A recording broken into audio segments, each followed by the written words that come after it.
All How right. you doing? Good afternoon, good morning. My name is Esterice Parker. I'm a local artist out of Atlanta.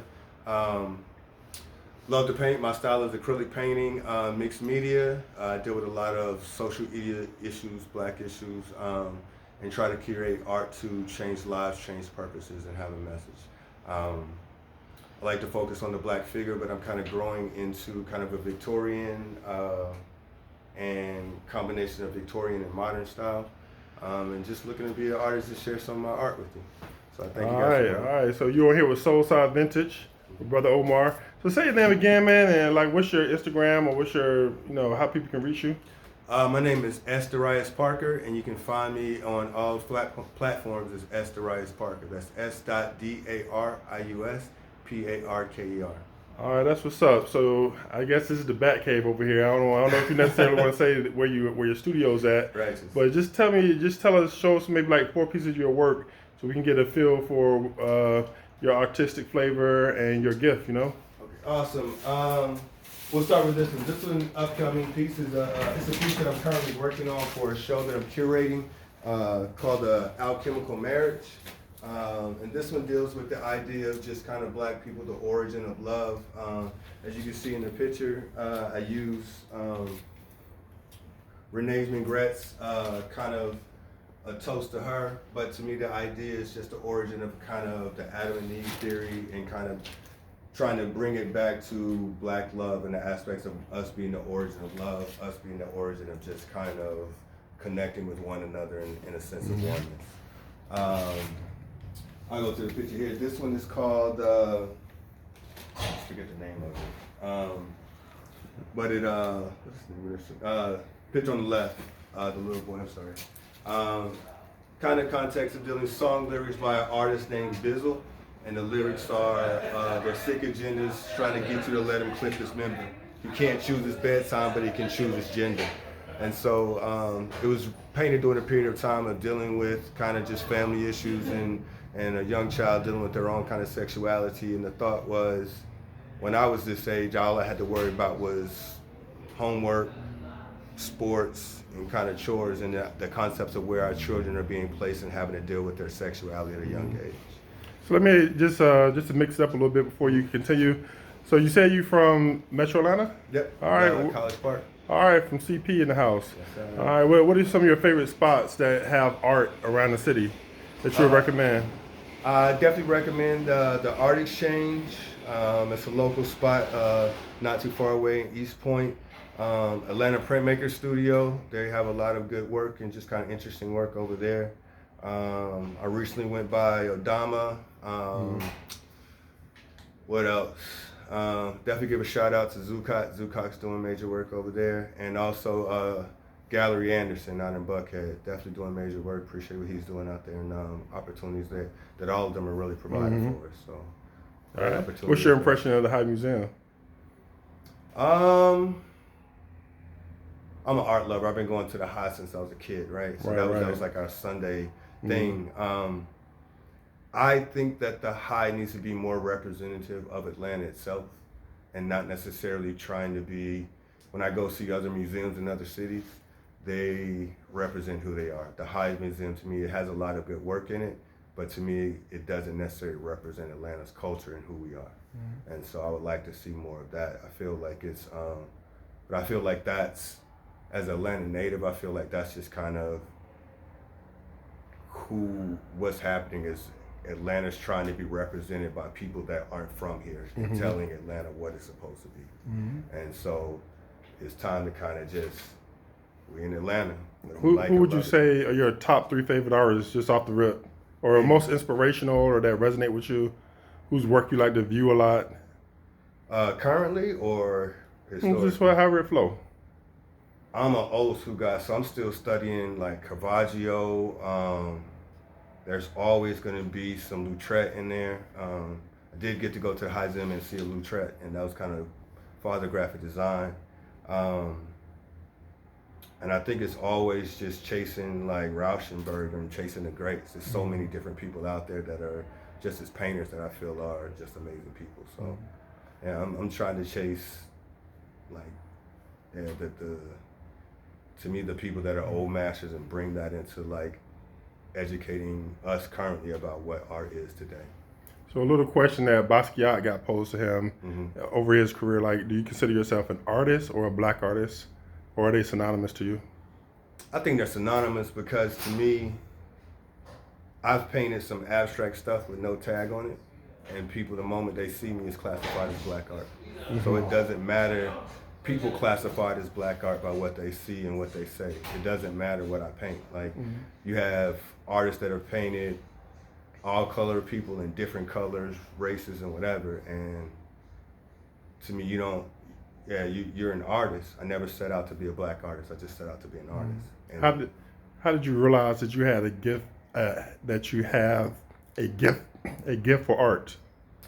I think it was, I give credit to my mom. Like, she was the one that was I was a kid that was a real busybody, so she put a pencil in my hand and said, sit down, and kind of just from there just exploded. But for me, it was going and kind of just making a conscious decision that this is what I wanted to be and pursuing as far as school, as far as career, dark days, hungry days, all those different things, and kind of just saying, sticking with it. So, I just think it's, and I think it's kind of innate. I've done a lot of other things from military to whatever, and in all those things, it always came back to designing, drawing, and art. So it's just who I am. Yeah. All right. What would you say basically your goal as an artist is? Is it self-expression? Is it to, like, from the black arts movement, is it to capture a particular black aesthetic and push a political message, or is it spiritual? I mean, it's probably beyond words, but just give me a little reflection on what you're trying to achieve by manifesting your artistic creations. I know it sounds astronomical, but my goal is to really, like, just change people's perspective to change black people's perspective on how we see and understand ourselves. I feel we believe a lot of lies, we tell a lot of lies, and we don't accept a lot of accountability.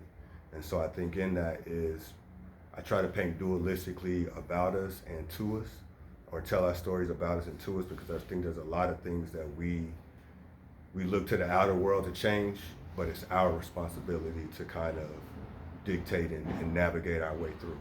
All right. So. Blessings. I just share, go ahead and finish up what you're saying about this. Let's just go 1, 2, 3. So we'll do so it's kind of the depression of going through the life with my daughter and figuring out just kind of her expression of kind of her own sexuality, what it meant to be a father, expressions, different generations. And to me, this painting represents the sacrifice of our children, the kind of decision of sexuality. I use crows in my work to show aspects of Jim Crow, white faces, and other aspects of kind of just agendas. The one on the right is We're Sold Out, and that was for a show, Hold the Line. And to me, it's just the aspects of black men and then kind of who we are today, the expression and understanding of us, contextual to slavery, in the sense that most black men I know are good black men that are well educated, good fathers, and all those things. And they say it's hard to find a good black man, and it's because we're all sold out. We're all bought up, and it's not, you just can't finding a good black man ain't something that you're just gonna find you're gonna find it on the street corner. Yeah, you're gonna find it on the street corner, but you're not necessarily gonna just get it on the street corner. This piece here, this piece actually took me like 3 years to paint. And so going through that process, it was just kind of me, a pure process of self-discovery, spirituality. This was painted during the process of my mother passing. So it kind of took me through not only a long time to paint it, but this is generally the idea of the black male as a buck. And I think to me, I have a theory on what is called a buck. From the middle, if we'll say, true or not true, we'll say all slaves came over on the Middle Passage. Those of us that didn't want to make it either jumped off the boat, but then the sickest of us passed away. So you had this real sturdy group of black men and women. And then these crazy people started breeding the best of the best with the best of the best. So just contextually, every black male and female that exists today is the cream of the crop. And just like you would have any other purebred race that has been bred with the best, the strong, the brightest continuously. And so, to me, that's just the process of, to me, understanding who we are, that we truly are currency, we truly are deities, and we truly are just the kind of morale and a lot of morale and goodness in the world. And once we accept that and realize who we are, then I think that kind of changes our perspective and how we allow people to speak to us and how we look at the world and things that are happening. Do you have a view on, since that's a theme, it seems, with your art, about Black masculinity, Black femininity, and that intersection and that in our interaction, this whole concept of the gender wars between Black men and women? Do you have a view on that? Or just the current state of relationships between brothers and sisters? So I said, a group of us did a show. We did a third iteration of Hold the Line, and it was kind of interesting. 50 Black men got together and painted a show about 50, or just painted a show ode to Black women. We had some Black female poets come up, and a percentage of those, more than like I'd say 50%, did poems that were kind of denigrating or upsetting towards Black men. And so that's the concept, and I think that's where we are, is trying to repair that. The show that I'm actually curating now, Alchemical Marriage, is specifically on that point, and just realizing the connection. We're not at war, but figuring out how to get back to that level of oneness, to the perspective of, we don't get through this without the other person.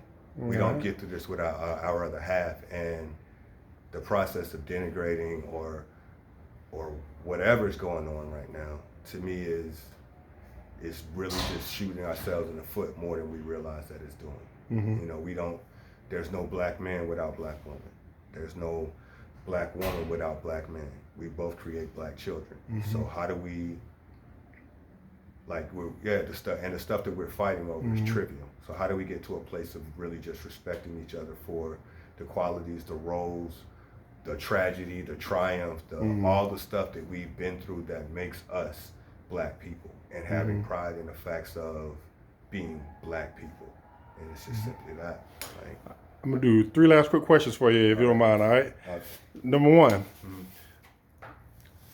you have the Harlem Renaissance, right? Do you think we're in the midst of, or is there a necessity for an Atlanta Renaissance that parallels the Harlem Renaissance? I don't. I think the Harlem Renaissance was a period of, Harlem Renaissance, I look at art in that way. It was a period and a time, and that period and time can't ever be recreated. We gotta look at what it was. And to me, I think that's an interesting perspective. We look at art and realize that the Black experience, the Black American experience, became a movement through the Harlem Renaissance experience, and that's only been 100 years ago. So we've only been, as Black American people, have only been creating for 100 years. And if you look at all the genre in which we've created, it's enormous. As far as an Atlanta Renaissance, I don't think that's possible, but simply because all of the art that is controlled in Atlanta is generally controlled by people that aren't from Atlanta. So you can't. So there's no way, if we want to have an Atlanta Renaissance, then we got to stop. It's the same as anything, right? What is Atlanta now, and what does that Renaissance look like? How do we, and to me, I'll even ask you that, what is Atlanta now? It has no, Atlanta used to be one of the places you can come to and you automatically knew character, you knew the people, you understood where you were. Even as we've grown up, we've gone out in the world and you can tell somebody from Atlanta, right? Now, Atlanta doesn't have any identity. So in order to get that identity back, we would have to literally evict a lot of people. All right, next question. Price range for your art, it could minimum, maximum? I do it based on size. I also do commissions, but they're based on, just so that way Joe Smo over here gets the same prices over here. So anything from 30 by 40, which is kind of, I said 18 by 20 is 1,000, going up to my larger paintings, which are about 7,000 right now. Okay, okay. So it's just kind of depending on what you want and kind of details. All right, last question. Today is King Day. Do you have a reflection on Martin Luther King Jr. and his legacy and connecting that to art in some kind of way or to your personal journey? I think, to me, growing up in Atlanta, that's one of the things that kind of I feel I hang my hat on it, and that culture. That's one of the things that's missing about Atlanta is understanding King culture, understanding what Atlanta stands for, who we are. Like to me, we are people that's gonna stand up for what's right when it's right and speak out about it. Don't matter who we are, don't matter where you are. It's just kind of who we are, or the South kind of perspective. As far as Dr. Martin Luther King, I think he's always been one of those people that I looked up to and revered in the sense as a man who just stood up for what was right, no matter what was going on around him. And I think that's one of the things that we're missing. So, and that's one of the legacies that I try to carry forward in my artwork, and just any measure in general. That's just standing up for what's right. All right. So 2 brothers here standing up for what's right. Thanks for your time, brother. Keep doing your thing, man. Yes, sir. All right. Thank you very much. Peace and blessings. Yes, sir.